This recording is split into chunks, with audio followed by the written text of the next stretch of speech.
Christ a vécu sur terre dans sa famille, qui ne le comprenait pas et le faisait souffrir.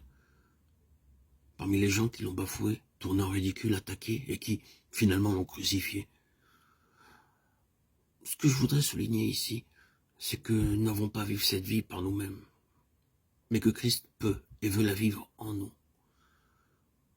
Cette vérité était en germe dans la dernière conversation que Jésus eut avec ses disciples. Il leur avait dit qu'il allait les quitter et ils se demandaient comment ils arriveraient à vivre sans lui. Il leur affirma que la présence spirituelle qu'il leur promettait serait beaucoup plus réelle et vivante que sa présence matérielle. La vie du cep allait devenir la vie des sarments. Je suis le cep et vous êtes les sarments. Celui qui demeure en moi et en qui je demeure porte beaucoup de fruits. Car sans moi, vous ne pouvez rien faire. Jean 15, 5. Après avoir enseigné cette vérité, Jésus en fit un sujet de prière. Ce fut l'objet essentiel de sa prière sacerdotale. Je leur ai fait connaître ton nom et je leur ferai connaître, afin que l'amour dont tu m'as aimé soit en eux et que je sois en eux. Jean 17, 26. Avez-vous jamais médité les derniers mots de cette prière? Que je sois en eux. Ces mots si simples, mais si riches de sens, expriment le plus profond désir du Seigneur à l'égard des siens. Il veut, par-dessus tout, se réincarner dans le chrétien. Paul saisit cette vérité merveilleuse et s'est laissé saisir par elle. Elle fait corps avec son expérience. Sa prédication, son activité missionnaire. Christ vit en moi. Et pour moi, vivre, c'est Christ. C'était le summum de son expérience personnelle.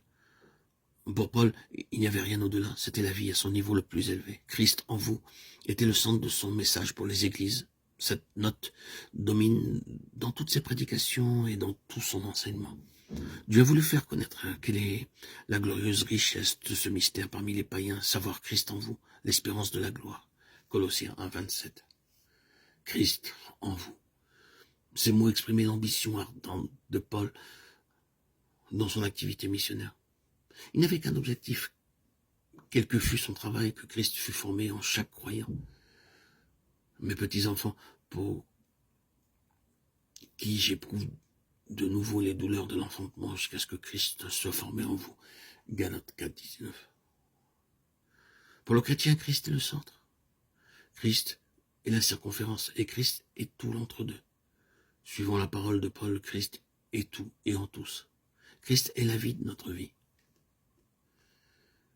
Quand Christ, notre vie, paraîtra, alors vous paraîtrez aussi avec lui dans la gloire. Colossiens 3, 4. Christ est-il votre vie? Pouvez-vous dire comme Paul, Christ vit en moi, j'ai été crucifié avec Christ, et si je vis, ce n'est plus moi qui vis, mais c'est Christ qui vit en moi. Si je vis maintenant dans la chair, je vis dans la foi au Fils de Dieu, qui m'a aimé, et qui s'est donné lui-même pour moi. Galates 2, 20.